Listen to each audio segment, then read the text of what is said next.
Sir, किसान होने के नाते मैं कहूँगा कि किसान के क्षेत्र में जो इन्होंने बजट पास किया है उसमें काफ़ी अच्छी उपलब्धियाँ है। जैसे इन्होंने डायरी के ऊपर रखा हुआ है, डायरी के लिए इन्होंने दूध में जो रेट बढ़ाया एक बहुत अच्छी बात है। और दूसरा, इन्होंने एक किसानों के लिए तार बाड़ के लिए एक प्रावधान दिया और जंगली जानवरों को फसलों को बचाव के लिए इन्होंने एक प्रावधान किया है, वो भी एक अच्छी स्कीम है। और एक इन्होंने महिला मंडलों के लिए एक अपनी ज़मीन मतलब पेड़ लगाने के लिए देनी है, उसके लिए भी एक बड़ी अच्छी स्कीम है, जिससे पर्यावरण को भी इसमें अच्छा फ़ायदा होगा और लोगों को पेड़ पौधे लगने के तो उससे भी उनको काफ़ी फ़ायदा होगा। और एक इसमें हमें लगा कि जो इन्होंने टूरिज़्म के माध्यम से होम स्टे के लिए एक ग्रामीण क्षेत्र के युवाओं को खासकर उसमें एक लोन की प्रक्रिया बताई, वो भी एक ग्रामीण क्षेत्र के तौर पे बहुत अच्छा स्कोप है। और एक इन्होंने जो एक समर्थन मूल्य दिया, ये समर्थन मूल्य जो गोबर से जो ऑर्गेनिक तौर पे जो किसान खेती करेगा और उसके जो रेट है बहुत अच्छे हैं, लोगों को इसका बहुत फायदा होगा।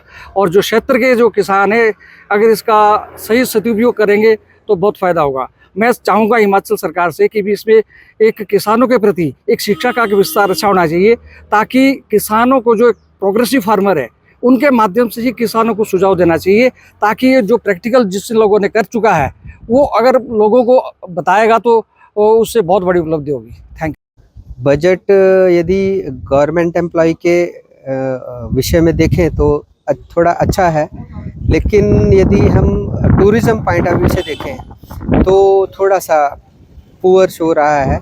वो इसलिए कि हमारे प्रदेश में टूरिज़्म को लेके बहुत संभावनाएं हैं और रोज़गार का सृजन हो सकता है टूरिज़्म के माध्यम से।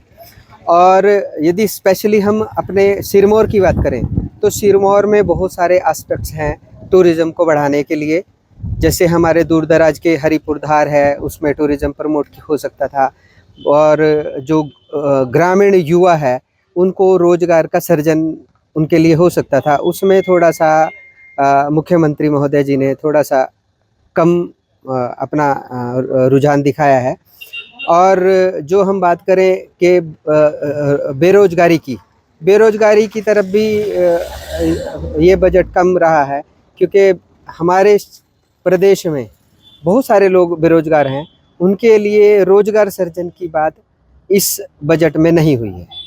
भांग की खेती के लिए सरकार जो बोल रही थी कि भांग की खेती को हम लीगलाइज़ करेंगे, तो उससे हमारे हिमाचल की जो इकोनॉमी है वो बूस्ट होती और हमारे रोज़गार जो ग्रामीण रोज़गार युवा है उनको रोज़गार का अवसर मिलता है।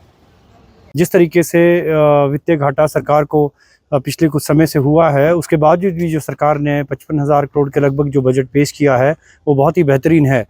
आप देखते हैं कि जिस तरीके से अभी आपने देखा है कि दूध के रेट्स जो हैं उन्होंने बढ़ाए हैं 45 से 51 और 55 से 61 रुपये जो किया है गाय का दूध, भैंस का दूध।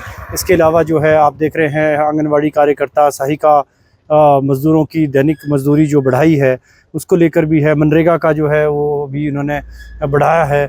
और साथ साथ जो है प्रदेश के अंदर होम स्टे के लिए भी जो इन्होंने ग्रामीण स्तर पर जो है करने की कोशिश कर रहे हैं वो भी बेहतरीन है। इसके अलावा पेंशनर्स को जो है आपने देखा होगा 70 से 75 की उम्र के जो पेंशनर्स हैं उनको 15 मई के बाद जो है 3% डीए और जो एरियर जो बकाया है वो देने की बात की गई है। एम्प्लॉयज़ को भी जो है 3% डीए व जो पिछला एरियर जो है बकाया है 15 मई के बाद देने की जो घोषणा की है, बहुत ही लाभदायक प्रदेश सरकार के लिए रहने वाला है।